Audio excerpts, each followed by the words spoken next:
Jonathan, on va vous montrer des images. Vous arrivez au club. Et là, il y a une petite période de doute pour vous. Vous venez d'arriver en France avec un gros transfert, une grosse pression. Il y a ces 10 matchs sans marquer. Qu'est-ce qui se passe dans votre tête pendant cette période-là? C'est sûr que c'était pas facile. Parce que je savais en arrivant qu'on attendait de moi et moi aussi, je voulais commencer très tôt, très vite et commencer à marquer très vite. C'est sûr que c'était le moment, on va dire, pas difficile, compliqué. C'est le dernier geste qui est pas très bon. Alors, en même temps, je marque pas, mais je suis pas très loin. Alors, je sais que c'est à force de travailler, qu'à un moment, ça va arriver. Les supporters, les journalistes s'impatientent autour de vous. Et il y a un homme qui, lui, va vous faire confiance. On lui fait confiance, je lui fais confiance, ses partenaires lui font confiance. C'est un buteur qui ne marque pas et quelquefois peut basculer dans le doute. S'il adhère à ce qu'on va lui proposer, je suis sûr qu'il retrouvera rapidement le chemin des filets. Avoir la confiance du coach, même si je ne marquais pas, il continue à me jouer. La confiance en moi, ça m'a beaucoup aidé parce que je savais que même si le prochain match ne marquait pas, que j'allais quand même avoir ma chance. Et c'était très important, ça. Coach Galtier, vous allez le retrouver, évidemment, à l'occasion de ce match face au Paris Saint-Germain.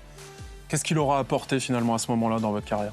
Il m'a aidé sur le plan tactique, parce que je venais d'arriver. C'est sûr que j'avais déjà joué un rôle avec 2 attaquants, mais c'était différent parce qu'il me demandait autre chose qu'on me demandait à mon club avant. Et c'est sur ce point-là que j'ai commencé un peu à comprendre aussi comment fonctionne la Ligue 1. Ça va se débloquer, un but contre Lorient à la 11e journée, et puis les buts vont s'enchaîner, ce qui nous amène au printemps et un match au Parc des Princes dont, à mon avis, vous vous souviendrez longtemps. Vous n'avez pas loupé Gana Gueye là-dessus? Ah non, elle m'a bien eu sur ça. Et là, on est quoi, 3 minutes plus tard? Ouais. En fait, vous boitez, là. Ouais, je boite un peu pour y arriver, mais je sais que c'est une situation... Il y a quelque chose à aller chercher. Alors je le sens un peu, alors je me dis, même si j'ai un peu mal, j'y vais quand même. Et après je suis récompensé. J'essaie pas de mettre trop de poids sur le pied. Mais après, je reçois la balle dans la surface.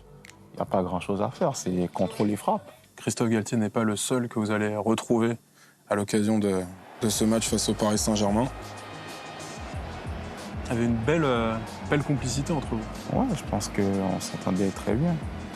Après, c'est facile de s'entendre avec des joueurs comme ça. Parce qu'on dit que le football est simple. Mais quand tu as des joueurs avec autant de qualité, ils rendent le jeu simple pour toi et avec sa capacité de sortir des situations compliquées, de jouer autour de lui avec sa puissance, sa force, sa vitesse. Et je pense que c'est un joueur très important pour nous. Quels ont été les mots du coach Fonseca à votre égard quand il est arrivé? Qu'est-ce qu'il vous a dit? Il m'a surtout expliqué mon rôle et ce qu'il voulait de moi dans ce poste-là. Il sait que je suis un numéro 9, mais il me voit très bien jouer là aussi et il pense que pour l'équipe, c'est ça qui est mieux pour l'instant. Et après, on s'est quitté sur ça. Votre relation avec Mohamed Bayo, est-ce que ça vous soulage finalement qu'il endosse ce rôle fixe de numéro 9? Oh, que ça me soulage. Je dirais pas que ça me soulage parce que je pense que c'est un rôle que moi aussi je pourrais jouer.